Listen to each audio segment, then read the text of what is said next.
10 अक्टूबर 2011। कैंची धाम, उत्तराखंड, सुबह 6 बजे। सुदीप करोली बाबा के आश्रम के मेन गेट के बाहर खड़ा था। आसपास की दुकानें अभी खुली नहीं थीं। चित्रा सामने से आ रही थी। सुदीप को मुंबई के मौसम की आदत हो चुकी थी, इसीलिए उसको वहाँ की हल्की हल्की ठंड बहुत अच्छी लग रही थी। चित्रा ने सुदीप को गले लगाया। 2010 के 10 अक्टूबर ने 2011 के 10 अक्टूबर को गले लगाया। चित्रा की छोटी उंगली ने सुदीप की छोटी उंगली से उसका हाल पूछा। सुदीप ने आश्रम देखा, वहाँ मुंह हाथ धोया। नीम करोली बाबा के बारे में जितनी ही कम जानकारी है, उतनी ही ज़्यादा उनके बारे में कहानियाँ हैं। कुछ लोग उनको हनुमान जी का भक्त मानते हैं, कुछ लोग कहते हैं कि वो खुद हनुमान थे। ऐसी मान्यता थी कि हिप्पी मूवमेंट्स के समय में नीम करोली बाबा विदेशियों में सबसे ज़्यादा पॉपुलर थे। स्टीव जॉब्स अपनी भारत यात्रा के दौरान उनके आश्रम आया था। हालांकि स्टीव जॉब्स का बाबा से मिलना नहीं हो पाया था। बाबा ने सन 1973 में अपना शरीर छोड़ दिया था।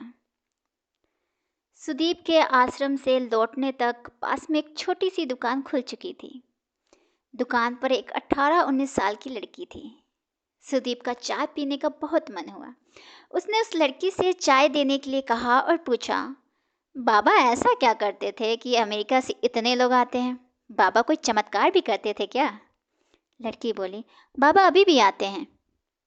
लड़की ने यह बात इतनी सीरियस तरीके से कहा कि जैसे उसने खुद बाबा को देखा हो। कायदे से सुदीप उस बात पर हंसना चाहिए था, लेकिन वो हंसा नहीं। लड़की ने चाय देते हुए कहा कि फेसबुक को जिसने बनाया था कुछ मार्क करके नाम है, मार्क जकरबर्ग। हाँ वही, वो भी 2-3 साल पहले यहाँ आया था। चित्रा और सुदीप अभी तक करीब करीब चुप ही थे। 1 साल की दूरी के बाद बात शुरू होने में कुछ समय तो लगता है। चाय पीकर सुदीप ने पूछा, तो क्या प्लान है फिर? तुम्हारे पास टाइम कितना है उस पर डिपेंड करता है। वैसे नैनीताल गए हो कभी? यहाँ से बस 17-18 किलोमीटर दूर है। चित्रा ने पूछा। चलो सामान ले लो, टाइम का बाद में देखते हैं, आज का दिन तो है। चित्रा सुदीप को बताकर गई कि जितनी देर में वो सामान लेकर आ रही है, उतनी देर में वह नीम करोली बाबा के मंदिर में हो ले। सुदीप ने जल्दी जल्दी में आश्रम का चक्कर लगाया और आश्रम के अंदर से कोसी नदी को बहते हुए देखने लगा। नदी को बहते हुए देखना ऐसी कोई बड़ी बात नहीं, लेकिन नदी को बहते ही बहुत ध्यान से देखने पर एक मोमेंट आता है जब नदी रुक जाती है और बाकी सब कुछ पीछे छूटने लगता है। इसको साइंस की नज़र से देखें तो यह बहुत छोटी सी बात है, लेकिन अगर 1 मिनट को साइंस भूल जाए तो दुनिया नदी का बहना बहुत बड़ी बात है। नदी और ज़िंदगी दोनों बहती हैं और दोनों ही धीरे धीरे सूखती रहती हैं। सुदीप कार से आया हुआ था। उसने ड्राइवर को वहीं छोड़ दिया। वैसे भी नैनीताल जाने के लिए थोड़ा एक्सपर्ट ड्राइवर लगते हैं। सुदीप के लिए ये सब दिक्कतें कुछ थी ही नहीं। सुदीप ने जैसे ही पहाड़ के लिए अलग ड्राइवर लिया, चित्रा ने कहा, ड्राइवर की क्या ज़रूरत है, मैं हूँ ना, मैं चला लूँगी। सुदीप को थोड़ा ताज्जुब हुआ। पक्का मार तो नहीं डालोगी? सुदीप ने पूछा। मैंने पहाड़ों में बहुत कार चलाई है, चिंता मत करो। और मर भी जाओगे तो क्या, तुम्हारे मरने की तो न्यूज़ बनेगी, हमारा क्या, किसी को भी नहीं पता चलेगा कि चित्रा पाठक स्वर्ग सिधार गई। सुदीप कार में बैठकर अपनी बेल्ट लगाते हुए बोला, मैंने नैनीताल के सबसे अच्छे होटल में 2 कमरे बुक कराने के लिए अपनी टीम को बोल दिया है। नैनीताल कौन जा रहा है? तुमने बोला तो कि हम नैनीताल जा रहे हैं। हाँ बोला था, लेकिन दीप अभी चित्रा के नए प्लान के साथ एडजस्ट ही कर रहा था कि चित्रा ने पूछा, तो मिस्टर ये बताओ कि पूरी 1 साल में तो सबसे बड़ी चीज़ें क्या हुई तुम्हारे साथ? पहली चीज़, एक गर्लफ्रेंड बन गई। क्या नाम है, क्या करती है? सुनैना, ऑफिस में ही बिजनेस हेड है। गुड। दूसरी चीज़? दूसरी चीज़, मैंने अपने 15% शेयर कल बेच दिए। शेयर बेच दिया तुमने? कोई और ऑप्शन नहीं था। खैर ये सब छोड़ो, तुम बताओ। मेरी लाइफ में कुछ नया नहीं है यार। पिछले हफ्ते जाकर नॉवल का पहला ड्राफ्ट पूरा हुआ है, लेकिन मुझे मज़ा नहीं आ रहा। अच्छा, ये तो बता दो हम जा कहाँ रहे हैं? सुदीप ने चित्रा को कोहनी मारते हुए पूछा। सोना पानी गांव, मुक्तेश्वर के पास। कितनी दूर का रास्ता है? वहाँ जाने की कोई खास वजह? सुदीप अपने मोबाइल पर गूगल मैप से वहाँ तक की दूरी देखने की कोशिश करता है, लेकिन मोबाइल में सिग्नल आना बंद हो चुके थे। हाँ, वहाँ मोबाइल के सिग्नल नहीं आते और वहाँ से हिमालय एकदम साफ दिखता है। एक बात और है, मेरी किताब में हीरो हीरोइन वहीं पहली बार मिलते हैं। ये बताते हुए चित्रा ने कार जोर से मोड़ी और सुदीप को पहली बार शक हुआ कि चित्रा को कार चलाना उतना अच्छे से नहीं आता। सुदीप अच्छा खासा थका हुआ था, लेकिन चित्रा से मिलकर उसको अच्छा लग रहा था। पहाड़ों की हवा हल्के हल्के दोनों के चेहरे पर पड़ रही थी। पहाड़ की हवा थकान मिटा देती है। एक मोड़ पर छोटी सी दुकान पर रुककर उन्होंने चाय पी, पकौड़ियाँ खाईं। सुदीप ने वहाँ पर मिनरल वाटर के लिए पूछा तो चित्रा बोली, एक दिन मिनरल वाटर नहीं पियोगे तो मर नहीं जाओगे। इसके बाद चित्रा एक छोटे से कॉटेज में सुदीप को ले गई। कॉटेज में जाकर उसने बकायदा रूम के लिए मोल भाव किया। उसने स्टाइल मारते हुए कहा कि पिछली बार तो आपने इतना ही लिया था, अब इतना महंगा कर दिया। खैर, कॉटेज की खिड़की से बाहर पहाड़ कम आसमान ज़्यादा दिख रहा था। सुदीप ने कमरे में अपना सामान रखा और जूते खोलकर बेड पर पैर रखकर आराम से बैठ गया। चित्रा ने अदरक वाली चाय बनाने के लिए होटल वाले को बोला। कमरे में एक अजीब सी हिचकिचाहट थी। प्यार में सब कुछ आसान होता है, सब पता होता है कि अब क्या करना है, लेकिन सुदीप चित्रा से और चित्रा सुदीप से कोई प्यार तो करते नहीं थे। इसलिए उन्हें समझ नहीं आ रहा था कि बातें खत्म होने के बाद बात क्या करनी होती है। असल असल में प्यार को हमने ज़िंदगी में ज़रूरत से ज़्यादा जगह दे रखी है। हमें प्यार से जगह बचाकर कभी कभार ऐसे ही शहर से दूर चले जाना चाहिए, जहाँ रिश्ते में प्यार तो हो, लेकिन प्यार का नाम ना हो। थोड़ी देर में ही चाय आ गई। सुदीप ने चाय के कप को पूरी हथेली से पकड़ते हुए कप की गर्मी को छुआ। मौसम ठीक ठाक ठंडा था। चाय पीने के बाद चित्रा उठी और सामने खिड़की पर जाकर खड़ी हो गई। कमरे की बातें बार बार चुप हो जा रही थीं। सुदीप ने पूछा, तो तुम्हारी किताब में पहली बार हीरो हीरोइन किस बात से बात शुरू करता है? चित्रा ने वहीं खिड़की से हंसते हुए कहा, वो पहली बार कुछ बोलते ही नहीं, बस एक दूसरे को देखते हैं। कभी तो बात शुरू करते हुए, जब करते हैं तब क्या करते हैं? कभी तो बात शुरू करते होंगे, जब करते हैं तब क्या करते हैं? सुदीप ने अपना कप पास में पड़ी टेबल पर रखते हुए पूछा। हीरोइन हीरो के कमरे का दरवाजा रात के 1 बजे खटखटाकर पूछती है, क्या वो उसके कमरे में आकर सो सकती है? उसको अकेले डर लगता है। हे भगवान, कैसी किताब लिख रही हो तुम, चीप टाइप। सुदीप हंसते हुए कहता है, इसमें क्या बुरी बात है, किसी को भी डर लग सकता है। खैर ये बताओ, तुम्हारे हीरो हीरोइन जिंदगी में कुछ करते भी हैं या बस फिल्मों के जैसे गाना गाते हैं और पहाड़ों में घूमते हैं? मैं कुछ नहीं बता रही, तुम मजाक उड़ाओगे, चित्रा ने थोड़ा सा नखरा दिखाते हुए कहा। अच्छा ठीक है, नहीं पूछूंगा। इतना तो बता दो कि कहानी के एंड में वो मिलते हैं। मैं कुछ नहीं बताऊंगी तुमको, हर चीज़ का मजाक उड़ाते हो तुम। इसके बाद चित्रा ने अपने बैग से किताब की मैन्युस्क्रिप्ट निकाली और सुदीप की ओर बढ़ाते हुए कहा कि अगर मन करे तो पढ़ लेना। किताब की लेखिका सामने बैठी है, फिर भी कहानी पढ़नी पड़ेगी। इतना काम कराओगी तुम? सुदीप ने मैन्युस्क्रिप्ट पलटते हुए कहा। मन करे तो पढ़ना, नहीं तो कोई ज़बरदस्ती नहीं, चित्रा ने कहा। अच्छा ये बताओ, कितना थके हो? अगर कम थके हो तो पास में कहीं आवारागर्दी करने चलें? चित्रा ने बाहर देखते हुए पूछा। थोड़ी देर में चलें, रात में सही से नींद नहीं आई, 1-2 घंटे सो लूँ। सुदीप ने अपना मोजा उतारकर बेड पर लेटते हुए कहा। चित्रा यह कहकर कमरे से निकल गई कि वह कुछ देर बाहर घूम कर आ जाएगी। चित्रा यह कह के कमरे से निकल गई कि वह कुछ देर बाहर घूम कर आएगी, उतनी देर वो सो जाए। तय ये हुआ कि दोनों दिन में आवारागर्दी करने जाएंगे। जितनी देर के लिए सुदीप सोया उतनी देर में चित्रा ने बाहर निकलकर आसपास वालों से दोस्ती करके होटल वाले से उसकी बाइक ले ली थी। चित्रा करीब 1:30 बजे कमरे में घुसी और सुदीप को उठाना शुरू किया। सुदीप बहुत गहरी नींद में था।